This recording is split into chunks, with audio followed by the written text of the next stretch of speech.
This is metastatic carcinoma of the thyroid. Branchial cyst or lateral lymphoepithelial cyst. Enlarged submandibular salivary gland.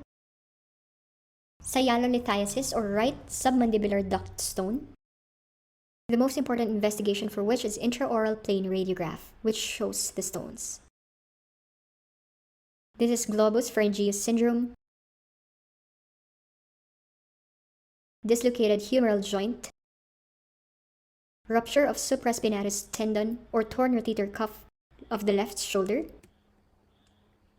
This shows the glenohumeral joint and the dislocated acromioclavicular joint, wherein there's the obvious step deformity. This is rupture of the long head biceps tendon in relaxed and contracted form. This is the injury of the posterior interosseous nerve of the radial nerve, wherein there's the inability to extend the fingers and thumb. If it will present as a wrist drop, then that's when the entire radial nerve is transected. Note that posterior interosseous nerve is still a part of the radial nerve.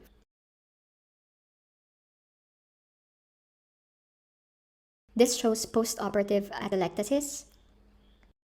This is pneumoperitoneum, showing the air in the abdominal cavity seen under the diaphragm, which in this case is from perforated peptic ulcer. This is a chest CT showing pneumothorax. Note the lucency in the right lung following a trauma. This is pneumonia, and these right here are breast implants.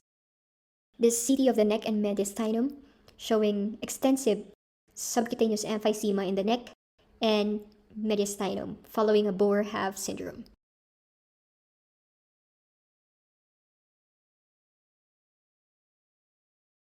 This is gynecomastia in a 17-year-old, for which the cause is idiopathic. This is invasive carcinoma of the breast. Here you can see the retraction of the breast due to the fibrosis of Cooper's ligament. Remember the ultrasound findings for malignant breast tumors. It should be hypoechoic, taller than broader, not wider. There's the presence of microcalcifications, not macrocalcifications, spiculated margins, and the presence of posterior acoustic shadowing. As shown in this mammography, there's linear microcalcifications and spiculations suggestive of multilocal breast carcinoma. Same with this, where there's focal area of calcification, also suggestive of breast carcinoma, either ductal carcinoma in situ or invasive ductal carcinoma. This is plasma cell mastitis or mammary duct ectasia. This here is a benign duct papilloma of the breast, showing a dark brown discharge from a single duct. The second one shows serous discharge, suggestive of mammary duct ectasia or fibrocystic change.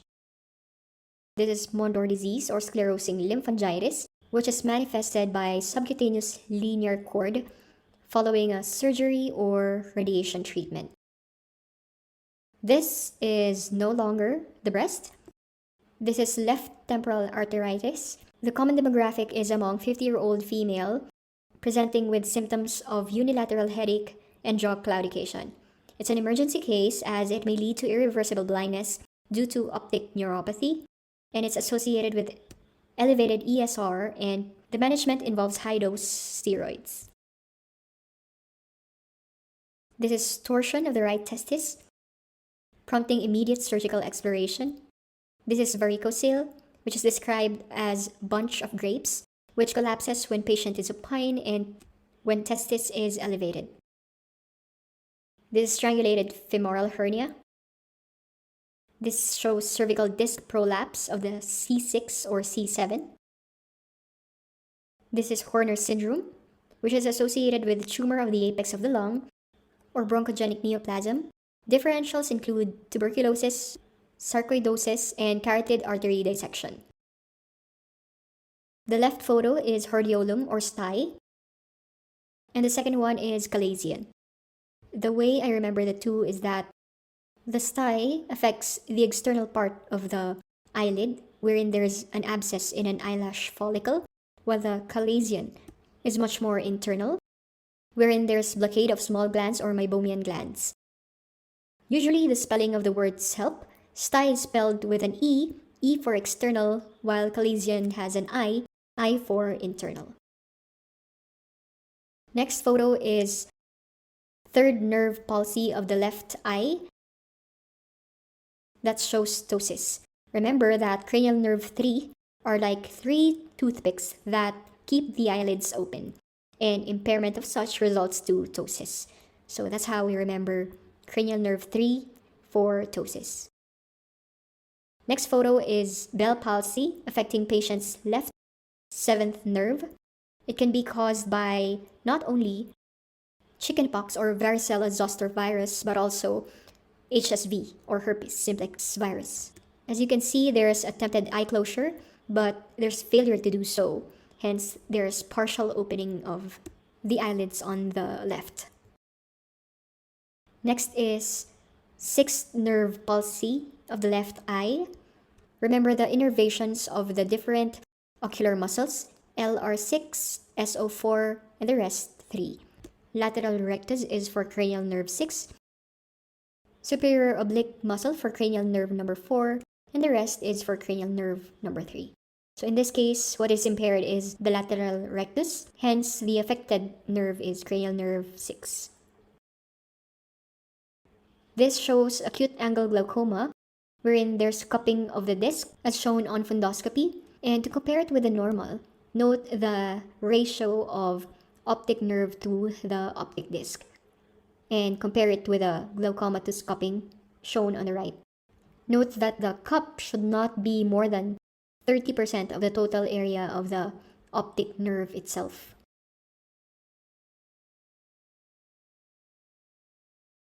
Next is inferior dislocation of the shoulder.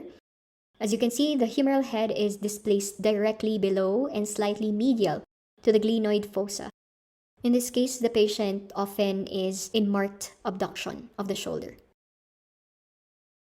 Next is transverse fracture of the patella. Next is posterior dislocation of the knee.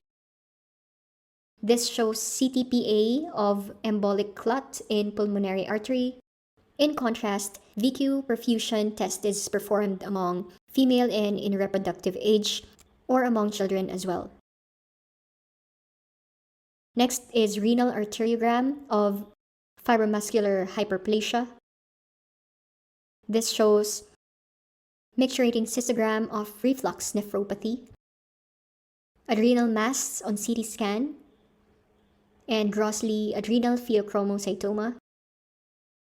There's H. pylori test and duodenal ulcer on endoscopy,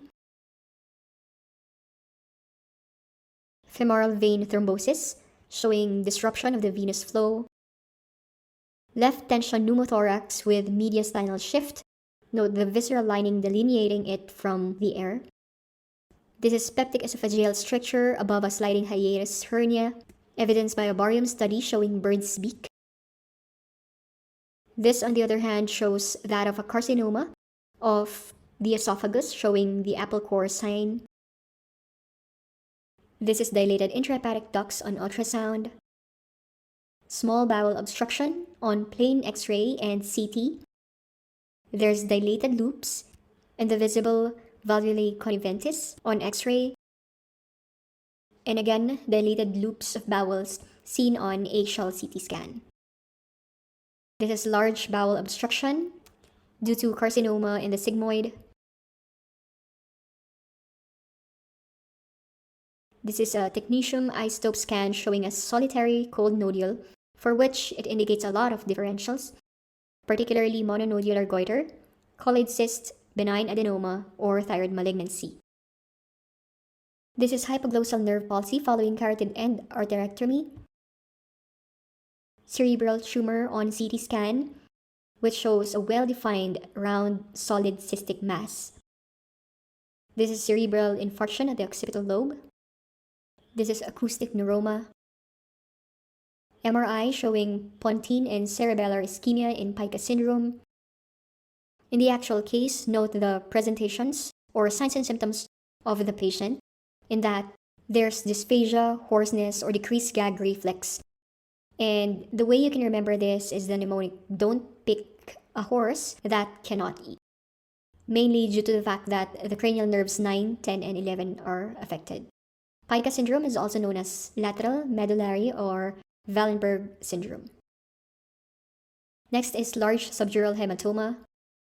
Next is an MRI showing multiple sclerosis, and the features of which is lesions that are typically hyperintense, as shown here. This is fractured clavicle, grossly. It is shown as such, but in this photo, it is the right side that's affected. This is fracture of the surgical neck of the humerus. Remember the mnemonic for the nerves that are affected for certain parts of the humerus. It's easy to remember arm, or A for axillary nerve when the head is affected, radial nerve when the midshaft is affected, and median nerve when the supracondylar part of the humerus is affected. Again, arm, axillary, radial, and median nerve. This is posterior dislocation of the hip. This is collis fracture. This is widened mediastinum, which in this case is followed by a CT that confirmed aortic dissection. This is COPD as evidenced by the hyperinflated lung. There's also consolidation on the right upper lung, indicative of pneumonia.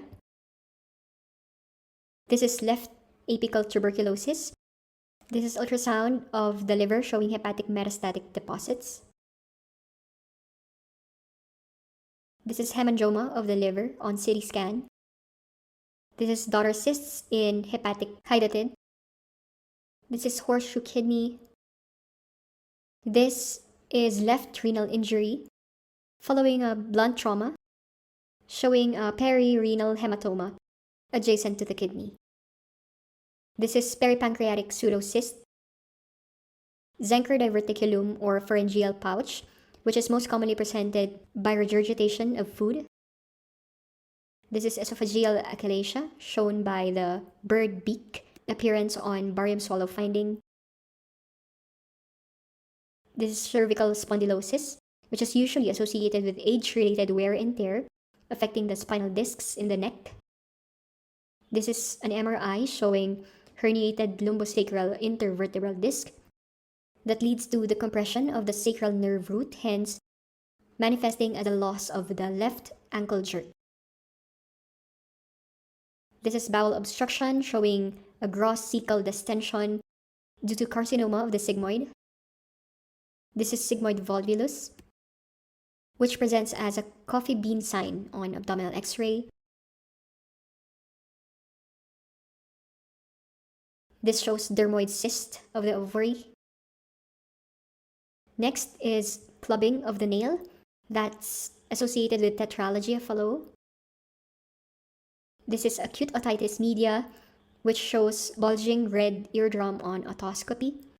And in addition to this topic, it's worth reviewing in the clinical practice guidelines the different otoscopic findings. It'll show you the normal tympanic membrane, the injected tympanic membrane, the bulging and red tympanic membrane in acoustic otitis media, the otitis media with effusion, also known as the glue ear, perforated tympanic membrane, that's pretty obvious, and otitis externa. This photo is an X-ray of the leg calvi-Perthes disease. As you can see, there's the femoral head deformity with widening and flattening, and there's also thin sclerotic line running across the femoral neck.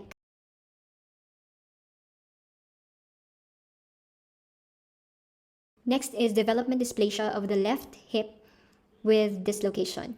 As you can see, the socket portion does not fully cover the ball portion. This X-ray shows slipped femoral epiphysis. Also with this, note that there's normal epiphysis, however, it is in abnormal position. This is the nuclear scan for a healed stress fracture, particularly the second metatarsal of the right foot, as you can also see in the X-ray of the foot. This is hand, foot, and mouth disease rash.